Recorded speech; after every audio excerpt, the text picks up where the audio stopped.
Meghan Markle has just given a bizarre new interview in Australia, trying to justify that trip and also receive international acclaim for her new moves in the fashion arena.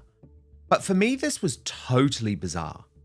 Australian Women's Weekly is where she's given the interview. Meghan Markle has now publicly confirmed, in her own words, that she is making money from the outfits she wore during the Australian tour through a partnership with the one-off fashion marketplace platform. This is no longer rumor or insider gossip floating around online. The confirmation came directly from Meghan herself during an exclusive interview with Australian Women's Weekly, which was clearly positioned as her big post-tour media rollout. I think the whole Australia visit was a bit of a poke at the king. I mean, you remember the king is this king of Australia, and William is the heir to the throne of Australia. So the whole thing, I think, was call me Meg. Well, sorry, Meghan Markle, Duchess, whatever. Meg is a very Aussie way of saying something. Same as Hazza and Meg, Hazza and Meg. In the interview, Meghan explained, over the last several years, she would hear about an incorrect designer getting credit for something she wore, and that never seemed fair. To that end, she has partnered with One-Off to ensure the correct designer is credited. That quote changes everything, because now the partnership is officially tied to Meghan on the public record, not just reported through unnamed sources or royal commentators. But critics are already saying the explanation sounds a little too polished. Meghan is framing the partnership as being about supporting designers and making sure the right brands get recognition. However, the bigger issue people are focusing on is the business side behind it all. You'll always be a loved member of our family, but you're no longer a working royal. That's it, you're out. Don't trade on the name and don't try to monetize the name. That was the clear message from Her late Majesty Queen Elizabeth II. He's such a pussy. One-Off is not just some innocent fashion archive page. It's a global shopping platform where fans can directly buy the same looks celebrities wear. And when purchases happen, commissions can be generated behind the scenes. That's why many royal watchers believe the crediting designers explanation is more of a public relations angle than the full story. According to critics, the real focus here is the potential money stream attached to Meghan's fashion influence. The outfits become content, the content drives shopping traffic, and the shopping traffic can turn into profit. That's the part causing all the noise online right now. This also lines up with claims discussed recently by broadcaster Dan Wootton and longtime royal reporter Robert Jobson, who both spent time analyzing Meghan's growing commercial strategy. And to me, Jobbo, this looks like a PR job, okay? It looks like this has been copy approved and the full works, but I'll take you through the whole thing, without okay? doubt, yeah. So they write, Meghan, Duchess of Sussex, has long been a lover of fashion and a modern style icon. Really? Who's saying that? Jobson especially pointed to the Australian Women's Weekly interview as being much bigger than just another celebrity magazine feature. According to him, the publication choice itself sends a message. Jobson, who has worked closely with Australian media for years through Sunrise and the 7 Network, argued that Australian Women's Weekly sits more in the world of mainstream celebrity culture, breakfast TV personalities, and emotional human interest stories. It's respected, but it's not considered a major high-fashion power publication. It's not Vogue, not Tatler, and not one of the elite fashion magazines known for hard editorial questions or luxury branding launches. That's where the conversation gets messy. I said to him the day we were flying out, the only thing better than Australian are Australians. As mentioned, the Duchess styled herself.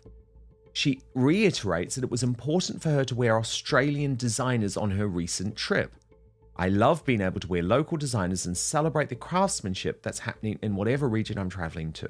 In 2018, during my trip to Australia, I really focused on smaller labels, female-owned brands, up-and-coming designers, and brands with purpose.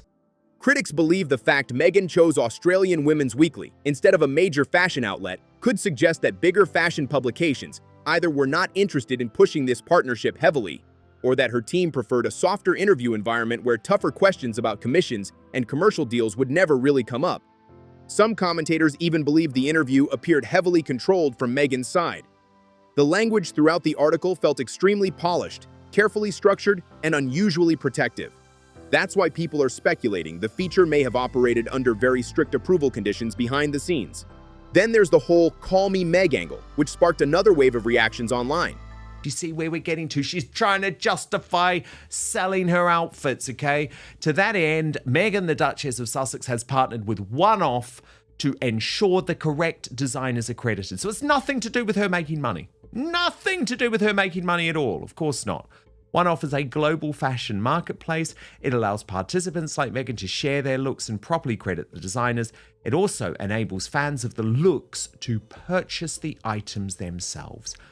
I mean, Jobbo, have you ever, firstly, seen more propaganda than that? I mean, I'm sorry, I'm embarrassed for the Australian Women's Weekly publishing that. Throughout the Australian coverage, Meghan leaned into the nickname Meg as a more casual and relatable image.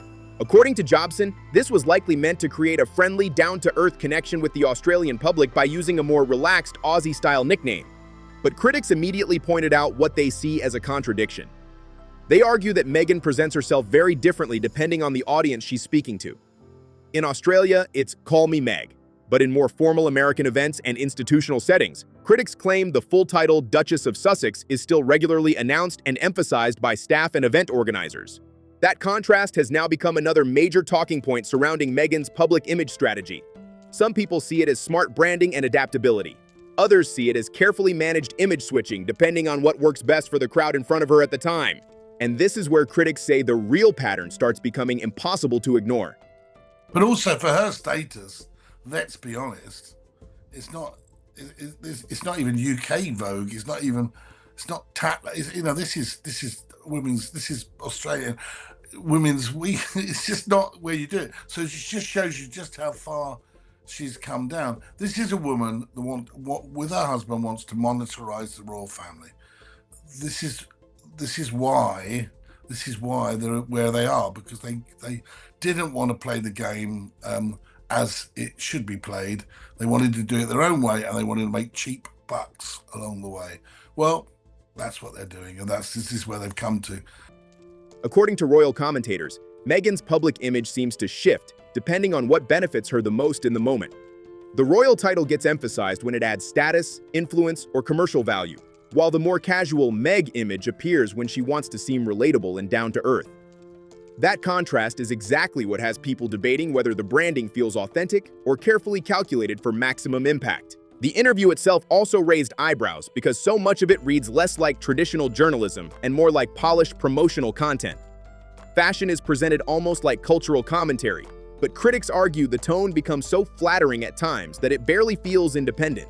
Some readers even said the magazine's voice blended almost perfectly with Sussex-style public relations messaging. Right from the beginning, the article paints Meghan as a lifelong fashion lover and a global style icon. I personally think it's a real letdown for the king and for everyone else. I mean, look, Kate, when she goes to Australia, she wears clothes by local designers, but she doesn't. She's not getting people to buy them so she gets the money in the bank. She's promoting local business. It pushes the idea of the so-called Meghan effect, where outfits Meghan wears supposedly sell out almost instantly after being seen in public. That narrative has followed Meghan for years and has become one of the biggest selling points behind her fashion and lifestyle image. But critics argue there's a major disconnect between the branding and the actual business results. They point to the struggles surrounding the As Ever brand, which has reportedly spent a long time experimenting with launches and product testing without creating the massive demand many expected. According to commentators, some product launches failed to create the kind of sellout frenzy the Meghan effect would normally suggest. The Mother's Day chocolate collection reportedly did not fully sell out, while critics also questioned the candle line after reports about naming inconsistencies and manufacturing discussions online. Then came the wine launch, where the 3-bottle minimum purchase requirement quickly became another talking point. Some market watchers argued that large minimum bundle requirements can sometimes signal weaker standalone demand rather than overwhelming popularity.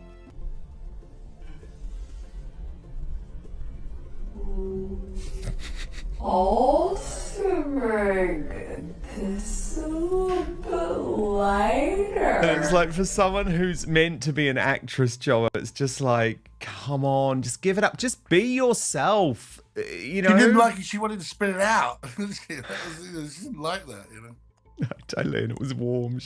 That's why critics say the Meghan effect works better as a marketing phrase than as proven business reality. If the influence was operating at the massive level described in headlines, they argue the commercial side of the Sussex brand would likely look much stronger financially right now. Another thing sparking criticism is that the magazine reportedly repeated these claims without presenting hard evidence to back them up. Australian Women's Weekly discussed Meghan's fashion influence as if it were already established fact, but critics noticed there were no detailed sales figures, retailer statements, or independent data included to confirm the scale of these supposed sellouts. That editorial choice became a huge issue for commentators like Dan Wooten, who argued that publications should not simply repeat celebrity branding narratives without challenging them. Of us feel battered, helpless, in the face of the seemingly endless stream of disasters and devastation. I understand. This has been a painful year in a painful decade. We're living through a pandemic used to ravage communities in every corner of the globe. Climate change wreaking havoc on our planet, with the most vulnerable suffering most of all. The few weaponizing lies and disinformation at the expense of the many. And from the horrific war in Ukraine to the rolling back of constitutional rights here in the United States, we are witnessing a global assault on democracy and freedom. He's such a pussy. Critics say when magazines stop asking difficult questions and instead publish highly controlled celebrity messaging, the line between journalism and promotional content starts getting very blurry. According to these commentators, the magazine's credibility and audience are essentially being used to amplify a Sussex commercial campaign in exchange for exclusive access. And when readers look closely, some critics argue the interview itself does not actually reveal much meaningful information despite receiving so much editorial attention. Even Meghan's fashion comments inside the interview became part of the bigger debate. At one point, she described her outfit from MasterChef Australia, a button-down shirt paired with a pencil skirt, as being inspired by nostalgia for her Rachel Zane character from Suits. She also mentioned choosing black because it felt like the safest color in case of spills during filming. But then Rob Schneider went back to this old rumor, and I wanted to ask you about it, Joe. Prince Harry is an embarrassment to Princess Diana and to Captain Hewitt. But commentators immediately focused on the deeper meaning behind the Suits reference. Critics argue Meghan is once again leaning heavily on her pre-royal Hollywood identity at a time when the Sussex brand itself was originally built around the idea that marrying Prince Harry elevated her beyond the entertainment industry. Now, according to critics, there seems to be a growing return to the celebrity world that the brand once claimed to move past completely. The Australian Women's Weekly interview keeps pushing Meghan back toward her Hollywood past, and critics say that completely clashes with the image the Sussex brand originally tried to build. For years, the narrative surrounding Meghan was that she had moved beyond acting and celebrity culture after marrying into the royal family. But now, according to commentators, the interview almost seems to reverse that entire storyline by treating her old Suits character Rachel Zane as a key part of her current identity again. Critics argue those two images do not fit together smoothly. On one side, Meghan was presented as someone who had stepped into a higher level of global influence through royalty. But then Rob Schneider went back to this old rumor, and I wanted to ask you about it, Joe. Prince Harry is an embarrassment to Princess Diana and to Captain Hewitt. On the other side, the current branding keeps circling back to her acting career and television fame for nostalgia and public connection. According to royal commentators, that shift suggests the original transformation narrative may quietly be fading away. Another detail getting attention was Meghan's reference to designer Karen G. During the interview, Meghan recalled wearing Karen G dresses years ago when she publicly announced her pregnancy with Archie. Critics say this detail matters because Karen G has remained one of the few designers consistently connected to Meghan over time, while many other fashion relationships from earlier years appear to have faded away. That's why some royal watchers believe the bigger picture points toward a fashion network that may actually be shrinking instead of expanding. According to critics, the Australian tour and interview mainly highlighted a smaller circle of loyal designer relationships that Meghan has managed to maintain rather than showcasing major new fashion industry momentum. And this is where commentators started comparing Meghan's approach directly to Catherine, Princess of Wales, and the traditional royal tour model. Harry is absolutely is Charles's son. And look, there's the Prince Philip picture. We've got that actually, and you can see the comparison there. And the most important thing is that they hadn't met when Harry was born.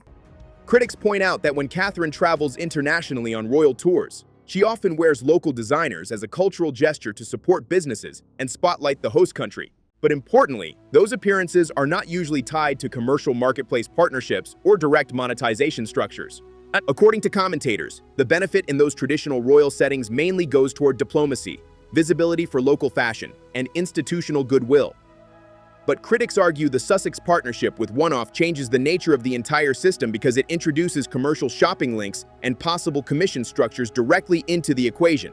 That distinction has now become one of the biggest talking points surrounding Meghan's tour strategy. Critics argue the Sussex brand is turning activities traditionally viewed as public service into potential revenue-generating opportunities. Supporters may see it as modern branding, but opponents claim it changes the spirit of what royal-style tours were historically meant to represent. Then another Australian moment suddenly started spreading across royal commentary channels online. He's a guy that wanted out of the royal family, okay? He's a guy that, well, he wanted semi in and out, and then the Queen categorically told him, you're either in or you're out, and he chose out. He went on, famously called it the freedom flight. Okay, that's your decision. You'll always be a loved member of our family, but you're no longer a working royal. That's it, you're out. Don't trade on the name and don't try to monetize the name. That was the clear message from Her late Majesty Queen Elizabeth II. Meghan appeared in a separate video segment where she met 2 Australian influencers with Down syndrome during the tour. The clip was designed as a warm and positive interaction, meant to humanize the visit and create a friendly atmosphere around the event. During the exchange, the influencers offered Meghan a glass of Australian beer, but online discussion exploded afterward because viewers began focusing on Meghan's facial reaction after tasting it. Critics claimed she appeared visibly uncomfortable with the taste and struggled to fully hide the reaction on camera. Commentator Robert Jobson later weighed in on the moment, and interestingly, he even noted that he personally does not drink alcohol himself. According to him, the issue was never about whether Meghan likes beer or not. Instead, he argued the bigger problem was the visible reaction itself and how quickly it became noticeable during a public engagement. Critics say public figures, especially those with acting experience and years of media training, are expected to stay composed in small social moments like these, even when something catches them off guard. And because the clip spread so quickly online, opponents immediately framed it as another example of Meghan struggling to maintain relaxed public chemistry during unscripted interactions. And it is about the impact of the ongoing stress that Prince Harry is putting his father through. And this is so significant, Job, and I think it's too often overlooked because a lot of people try and say, oh, the British public will forgive Prince Harry, and one day, once he's left Meghan Markle, he'll be back in the fold. Job, I'll never forgive him because it's not just Charles. I mean, I feel hugely sympathetic to Charles given his current cancer battle, but it's Catherine when she was going through her cancer. And I will never forget what he did during Prince Philip's and the late Queen Elizabeth II. Critics say the biggest problem with that Australian segment is that it was clearly designed to make Meghan appear warm, relaxed, and relatable. But for many viewers, it ended up creating the exact opposite reaction. Instead of feeling natural, commentators argued the moment looked overly managed, and once the awkward facial reaction happened, people online immediately locked onto it. According to critics, the carefully crafted image started falling apart in real time right in front of the cameras. At the same time, another royal clip was suddenly exploding across social media for completely different reasons. A resurfaced speech from Prince Harry at the United Nations began circulating heavily after being reposted by the Defiant 8 account online. The speech included Harry speaking about global crises, saying the world was still dealing with a pandemic harming communities, climate change causing destruction, disinformation spreading across society, the war in Ukraine, and what he described as threats to democracy and constitutional rights in the United States. The speech itself quickly became controversial online because many viewers felt Harry sounded overly political and disconnected from everyday people. The fact that he learned nothing from that and he is now doing the same thing to his father. After that visit, Jobbo, do you remember Harry came out and said, oh, it's all about my dad now? And actually, it's like not, because he doesn't seem to give a damn how much pressure and stress he puts Charles through. Some critics argued the tone came across more like a global activist lecture than a royal-style humanitarian speech, and reactions started piling up almost instantly. Then things escalated even further, when American media personality Adam Carolla reposted the clip with a short response that gained massive attention online. Soon after, actor and comedian Rob Schneider added his own controversial comment, referencing the long-running rumors surrounding Harry's paternity. That instantly pushed the conversation into an entirely different direction across social media platforms. Royal reporter Robert Jobson later addressed the rumor directly and firmly pushed back against it. Jobson has known people close to Diana, Princess of Wales, personally for years, including former Royal Protection Officer Ken Wharf, who worked closely with Diana during her lifetime. According to Jobson, the rumors involving James Hewitt are completely false and have no factual basis. He explained that Diana herself had reportedly addressed the topic years ago through conversations recalled by Wharf. According to those accounts, Diana maintained that Harry was unquestionably the son of King Charles III. Jobson also pointed to the timeline itself, which critics of the rumor say completely destroys the theory. The way you speak about lecturing people about being a dad, it's easier. I can tell you one thing, Harry, if you're listening, and I suggest you start listening to people like Dan and myself, is that it's a lot easier to be a dad when you haven't got to worry about paying the bills. Because when you're a dad, you can talk to all the, you've got to go get up at 5 a.m. to go to a building site, then come home and then it's 8 o'clock at night and your wife's moaning at you and you've got 2 little kids. It's a lot harder, mate, than if you've got 20 million in the bank and you want to whisper, things into the womb or whatever bullshit he was talking about the other day. Harry was born in September 1984, while Diana reportedly did not meet James Hewitt until around the summer of 1986. That creates roughly a 2-year gap between Harry's birth and the beginning of Diana's acquaintance with Hewitt. Because of that timeline, commentators argue the rumor does not even survive basic date calculations. According to royal historians and reporters familiar with the story, the timing alone makes the claim impossible. Yet despite that, the rumor has continued circulating for decades online and in tabloids because many people find the story dramatic and sensational. Another point Jobson raised involved Harry's appearance, especially the constant focus on his red hair. Critics online often compare Harry and Hewitt because both men share similar coloring and features. But according to Jobson, the red hair actually traces back through Diana's own family line, particularly the Spencer side. He pointed out that Diana's sister, Sarah McCorquodale, also has red hair, and similar coloring existed in earlier Spencer family generations as well. According to commentators defending Harry against the rumors, the genetics are already fully explainable without involving Hewitt at all. Jobson even suggested that people compare Harry to a young Prince Philip instead, especially in older military photographs. According to him, similarities in facial structure, bone shape, and overall appearance become much more obvious when looking at Harry alongside members of the Mountbatten side of the royal family. In the end, critics say the persistence of these rumors says more about internet culture and tabloid obsession than it does about reality itself. The bottom line is most men and women, now I know we live in a world where both men and women go to work, if you haven't got to worry about the money, you don't really have to worry about, you can come out with all this absolute woke bollocks, frankly, about what it's like to be a dad. Unless you know being a dad means you've got to go out and earn money to put a roof over your wife and children's head. Even when timelines, family history, and direct accounts contradict the theory, the rumor continues surviving because shocking gossip spreads faster online than boring facts ever do. And once social media grabs onto a dramatic story, it can keep circulating for years, no matter how many times people try to shut it down.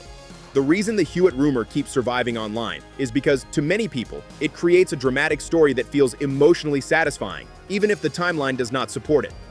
The idea that Diana, Princess of Wales, later had a relationship with James Hewitt makes some audiences want to connect that relationship back to Prince Harry retroactively. Critics say the story spreads because it sounds sensational, not because it matches the facts. What has really changed now is how mainstream the joke has become. Commentators point out that American comedians and online personalities are referencing the rumor casually instead of treating it like a taboo subject. According to critics, that shows a major cultural shift around both Harry and Meghan Markle. Comedy shows and internet creators now openly joke about the Sussexes in ways that would have created major backlash only a few years ago. Royal reporter Robert Jobson also criticized Harry's United Nations speech itself, arguing that audiences are increasingly questioning why Harry positions himself as a major authority on constitutional democracy and global politics. Critics online pointed out that Harry does not come from a political, academic, or constitutional background, yet often speaks with the tone of a global statesman. According to commentators, the issue is not necessarily Harry expressing opinions. The bigger issue, they argue, is the gap between the extremely high-level institutional image surrounding the speech and the public perception of Harry's actual experience and qualifications. I And would I think love that it. really this man needs to stop gazing at his navel because he's got sod all else to do, and actually start thinking that I've lost both my parents. I lost my dad 30 years ago nearly, and I miss him every day. I lost my mum 2 years ago, and actually I was on a royal tour I would start a royal tour in Australia when she passed away, which was heartbreaking. He wants to realise how lucky he is his father's alive and start behaving like a man instead of a wimp. Critics say many viewers no longer automatically accept the global leader framing that once came naturally with royal status.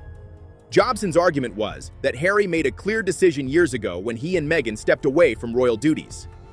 Queen Elizabeth II reportedly made it clear at the time that there could not be a half-in, half-out arrangement. According to critics, Harry chose independence, but still continues trying to benefit from royal connections while publicly criticizing the institution at the same time.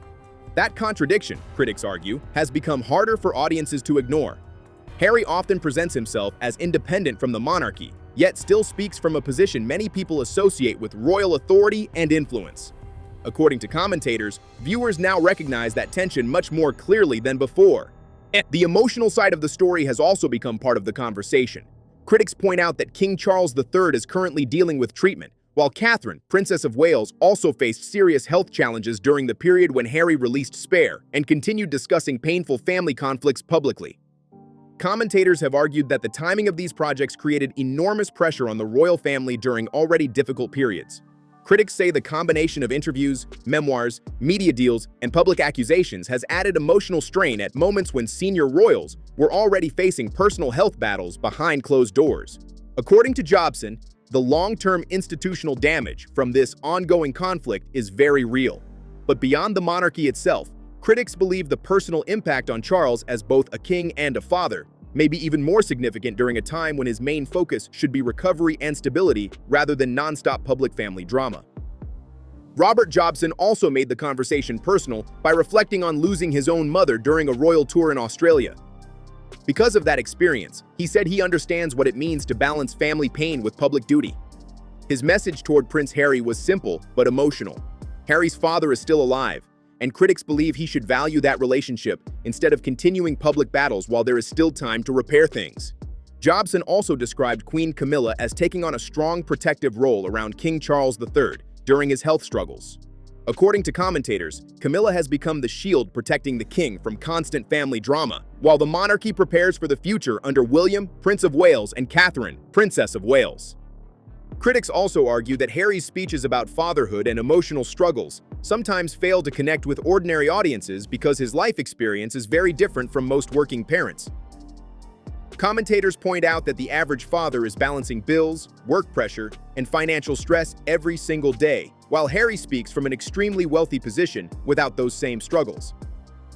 At the same time, royal reporting itself is changing fast. Commentators like Jobson and Dan Wooten are now building independent platforms outside traditional media systems, meaning royal coverage is becoming harder for celebrity PR teams to tightly manage or control. And according to critics, that is exactly why the Australian Women's Weekly interview caused such a reaction online.